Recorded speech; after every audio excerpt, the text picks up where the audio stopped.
America is at war again. Not just in Iran, but in Washington. In March 2026, the United States and Israel launched direct military strikes on Iran under Operation Epic Fury, hitting hundreds of targets and killing key Iranian leaders, including Supreme Leader Ali Khamenei himself. Missiles flew, command centers were wrecked, and so far, it worked. And that's the problem. Because this doesn't happen in a vacuum.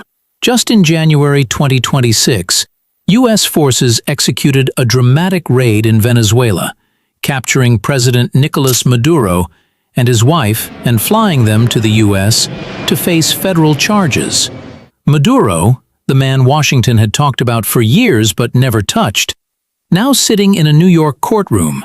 Iran. Maduro. Suddenly, the narrative shifts. Strength, boldness, no hesitation. And that's when the temperature in Washington rises, not because of Iran, but because of comparison. Because every visible win rewrites the scoreboard. Obama negotiated, Biden managed, Trump moves. And if this continues, the contrast becomes brutal. Strong versus cautious, decisive versus restrained, action versus hesitation. Slowly, it becomes capable versus useless. So yes, America is fighting Iran. But inside Washington, they're fighting something else. They're fighting the possibility that they can't stop Trump from winning further and making him look stronger than the presidents before him. Let's stop pretending. This isn't a moral awakening, it's a political operation. This is about power and stopping Trump. Here's how the Democratic playbook works. Step 1, call it illegal. Step 2, scream constitutional crisis. Step 3, demand hearings, investigations, emergency votes, not to stop the war, but to contaminate the win. Drag it into committees, smother it in procedure, stall it until the headlines rot. This isn't about stopping missiles, it's about stopping momentum, because if Trump looks effective, if he looks decisive, then they look weak. So let's deal with the question they hide behind. Can a U.S. president start a war? On paper, Congress declares war, the president commands the military. In reality, presidents don't ask first, they act. Then Congress debates later, usually after the outcome is already clear. Every modern administration uses the same sentence.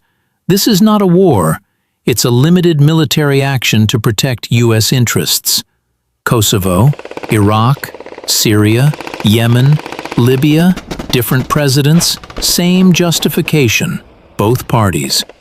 And when President Obama launched airstrikes in Libya without congressional approval, Democrats didn't riot. They didn't cry dictatorship. They didn't suddenly rediscover the War Powers Act. They defended it, because the president was one of their own. That's the double standard. Trump's Iran strikes follow the same executive logic. Same system, different president. This isn't a legal dispute. It's a power struggle. Iran didn't create this crisis. Trump's success did. So here's the real question. Can Democrats actually stop Trump now? The short answer? Not easily. The Constitution gives Congress power to declare war. But once missiles are flying, stopping a president becomes complicated. They have tools. They can push a war powers resolution. They can demand authorization votes. They can threaten funding restrictions. They can hold hearings. They can slow things down. But here's the political trap. If they move too aggressively, they risk looking like they're undermining the commander-in-chief in the middle of a conflict. If they succeed in restricting him, and something goes wrong afterward, they own part of it. And if the war ends quickly, successfully, decisively, then all their warnings look hysterical. That's the gamble. Because once a president demonstrates visible strength, opposing him becomes dangerous. The public rarely punishes success. They punish weakness. So Democrats face a dilemma: block him and risk backlash, support him and validate him, stay silent and look irrelevant. There is no comfortable position. And that's why this isn't just a war abroad. It's a political chess match at home. They're not just calculating military outcomes, they're calculating electoral consequences. Let's rewind, because memory in Washington is selective. 2011, President Obama launches airstrikes in Libya. No formal declaration of war, no specific congressional authorization. Bombs fall. Regime collapses. And the legal justification? Limited military action. Sound familiar? Some lawmakers raised concerns. But where was the hysteria? Where were the emergency constitutional alarms? Where were the endless accusations of dictatorship? They weren't there, because the president was a Democrat. Fast forward, Syria, ISIS, expanded drone operations. Again, no new declaration of war. Again, executive authority invoked. Democrats debated, but still moved on. Now let's move to Biden. 2021. Airstrikes in Syria, military actions in the Gulf, operations against Iranian-backed groups.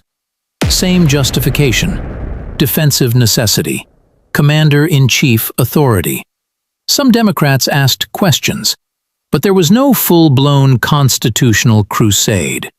No daily press conferences calling it illegal tyranny. No moral collapse narrative.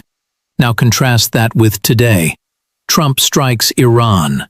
Suddenly, illegal, abuse of power, constitutional crisis. Same constitutional framework, same executive theory, different president. That's the difference.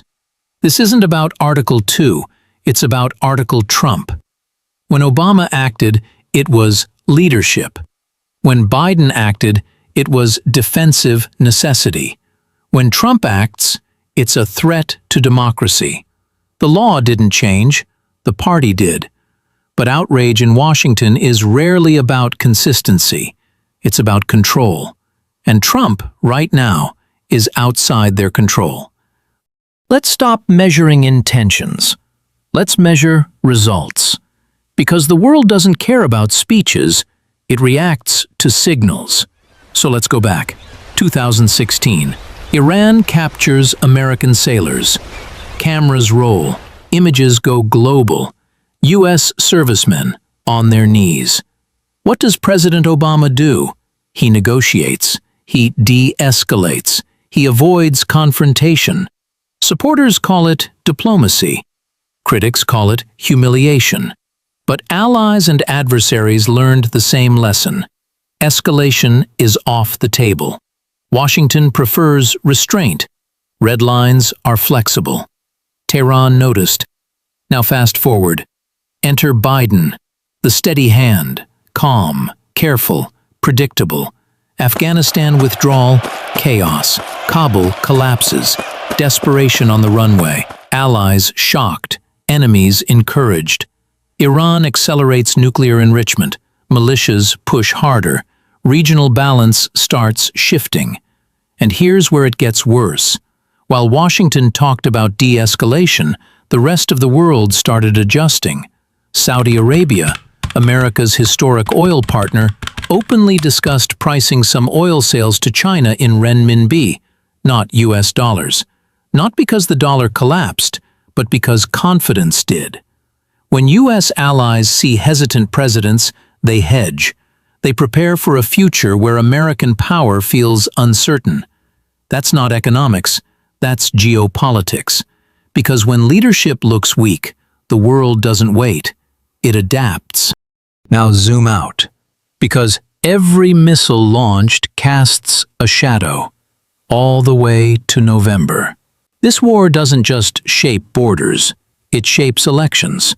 So, let's be honest, The real war isn't in Iran. It's in Washington. It's between action and process, outcome and procedure, power and permission. Iran is just the stage. The fight is over who defines strength in America and who gets to use it. And right now, the most dangerous thing for Trump's opponents isn't escalation, it's success. Because once the public believes that strength works, no committee, no hearing, no outrage cycle can put that genie back in the bottle. Thank you for watching Pastcast, where the past echoes through today. If you enjoyed the satire, scrolls, and scandals, like, subscribe, and ring the bell before the next empire falls.